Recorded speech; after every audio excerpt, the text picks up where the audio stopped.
Hi friends, welcome to my channel. Bhagyalakshmi ಧಾರಾವಾಹಿ ಸಂಚಿಕೆಯಲ್ಲಿ ಏನಾಗ್ತಾ ಇದೆ ಅಂತ ಹೇಳಿ ತಿಳಿದುಕೊಳ್ಳೋಣ ಬನ್ನಿ. ಈ ಕಡೆ ಪ್ರೀತಿ ಮತ್ತು ಕುತಂತ್ರದ ನಡುವಿನ ಹೋರಾಟ ತೀವ್ರಗೊಂಡಿದೆ. ಆದಿಯ ಹುಟ್ಟುಹಬ್ಬದ ಸಂಭ್ರಮವು ಕನ್ನಿಕಾಳ ಸಂಚಿನಿಂದಾಗಿ ಕಹಿ ಅನುಭವಕ್ಕೆ ತಿರುಗುತ್ತದೆ. ಆದಿ ತನ್ನ ಹುಟ್ಟುಹಬ್ಬದಂದು ಭಾಗ್ಯ ನೀಡಿದ ಜುಬ್ಬವನ್ನು ಧರಿಸಿ ಅವಾರ್ಡ್ ಫಂಕ್ಷನ್ನಿಗೆ ಹೋಗಿರುತ್ತಾನೆ. ಇದು ಭಾಗ್ಯಳಿಗೆ ತುಂಬಾ ಖುಷಿ ಕೊಟ್ಟಿರುತ್ತದೆ.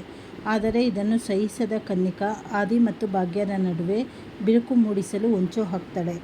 ಆದಿ ಧರಿಸಿರುವ ಬಟ್ಟೆ ಅವಾರ್ಡ್ ಫಂಕ್ಷನ್ ಅಂತಹ ದೊಡ್ಡ ಕಾರ್ಯಕ್ರಮಕ್ಕೆ ಸರಿ ಹೊಂದುವುದಿಲ್ಲ ಎಂದು ಮನೆಯವರ ಮುಂದೆ ಮಾತನಾಡುತ್ತಾಳೆ. ಅಲ್ಲದೆ ಆದಿ ಭಾಗ್ಯಳ ಮಾತಿಗೆ ಮರುಳಾಗಿ ತನ್ನ ಸ್ಟೇಟಸ್ ಮರೆಯುತ್ತಿದ್ದಾನೆ ಎಂದು ಕುಹುಕವಾಡ್ತಾಳೆ.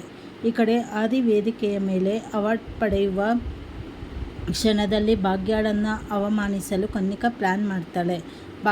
ಭಾಗ್ಯಳಿಗೆ ಸರಿಯಾಗಿ ಇಂಗ್ಲಿಷ್ ಬರುವುದಿಲ್ಲ ಅಥವಾ ಅವಳಿಗೆ ಹೈಫೈ ಸೊಸೈಟಿಯ ರೀತಿ ನೀತಿಗಳು ತಿಳಿಯುವುದಿಲ್ಲ ಎಂಬ ವಿಷಯವನ್ನೇ ಇಟ್ಟುಕೊಂಡು ಅಲ್ಲಿ ಇರುವವರ ಮುಂದೆ ಭಾಗ್ಯಳನ್ನು ಕೀಳಾಗಿ ಕಾಣುವಂತೆ ಮಾಡುತ್ತಾಳೆ.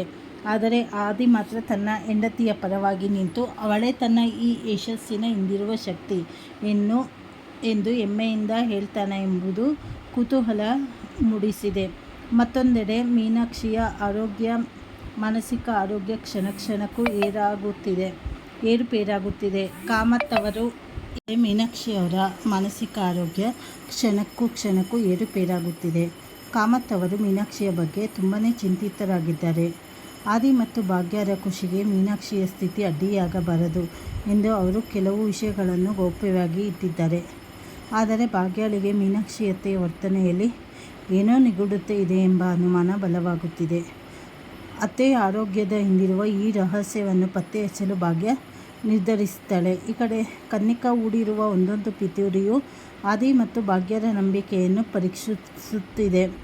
ಆದಿ ತನ್ನ ಹೆಂಡತಿಯ ಪ್ರೀತಿಯನ್ನು ಉಳಿಸಿಕೊಳ್ತಾನಾ ಅಥವಾ ಕನ್ನಿಕಾಳ ಮಾತುಗಳಿಗೆ ಮರಳಾಗ್ತಾನಾ? ಮುಂದಿನ ಸಂಚಿಕೆಗಳಲ್ಲಿ ಮೀನಾಕ್ಷಿಯ ಅಸಲಿ ರಹಸ್ಯ ಬಯಲಾದಾಗ ಕಾಮತ್ ಕುಟುಂಬದಲ್ಲಿ ಯಾವ ಬದಲಾವಣೆಗಳಾಗುತ್ತವೆ ಎಂಬುದು ಸದ್ಯದ ಕುತೂಹಲಕಾರಿ ಘಟನೆ ಆಗಿದೆ. ಮುಂದಿನ ಸಂಚಿಕೆಗಳಲ್ಲಿ ಏನೇನು ಬದಲಾವಣೆ ಆಗತ್ತೆ ಅನ್ನೋದು ಮುಂದೆ ತಿಳಿದುಕೊಳ್ಳೋಣ. ಈ ಕಡೆ ಕನ್ನಿಕಾ ಹೇಗಾದರೂ ಮಾಡಿ ಭಾಗ್ಯನ ಅವಮಾನ ಮಾಡಬೇಕು ಅಂತ ಹೇಳಿ ತುಂಬ ಪ್ರಯತ್ನ ಪಡ್ತಾ ಇದ್ದಾಳೆ. ಆದರೆ ಆದಿ ಭಾಗ್ಯನಿಗೆ ಸಪೋರ್ಟ್ ಆಗಿ ನಿಂತಿದ್ದಾನೆ. ಅವರಿಬ್ಬರನ್ನ ದೂರ ಮಾಡಬೇಕು ಅಂದರೂ ಈ ಕಡೆ ಕನ್ನಿಕನಿಗೆ ಆಗ್ತಾಯಿಲ್ಲ. ಈ ಕಡೆ ಮೀನಾಕ್ಷಿಯವರ ಮಾನಸಿಕ ಸ್ಥಿತಿ ದಿನದಿಂದ ದಿನಕ್ಕೆ ಹದಗೆಡ್ತಾ ಇದೆ. ಮುಂದಿನ ಸಂಚಿಕೆಗಳಲ್ಲಿ ಭಾಗ್ಯ ಅವರನ್ನು ಹೇಗೆ ಒಪ್ಪಿಸ್ತಾಳೆ, ಅವರ ಮನಸ್ಸಲ್ಲಿರೋ ಆತಂಕ ಹೇಗೆ ದೂರ ಮಾಡ್ತಾಳೆ ಅಂತ ಹೇಳಿ ಮುಂದೆ ತಿಳಿದುಕೊಳ್ಳೋಣ. ಹೊಸದಾಗಿ ಯಾರು ಚಾನಲ್ ನೋಡ್ತಾ ಇದ್ದೀರಾ ಚಾನಲನ್ನು ಸಬ್ಸ್ಕ್ರೈಬ್ ಮಾಡ್ಕೊಳ್ಳಿ, ಲೈಕ್ ಮಾಡಿ, ಶೇರ್ ಮಾಡಿ, ಸಪೋರ್ಟ್ ಮಾಡಿ. ಧನ್ಯವಾದಗಳು.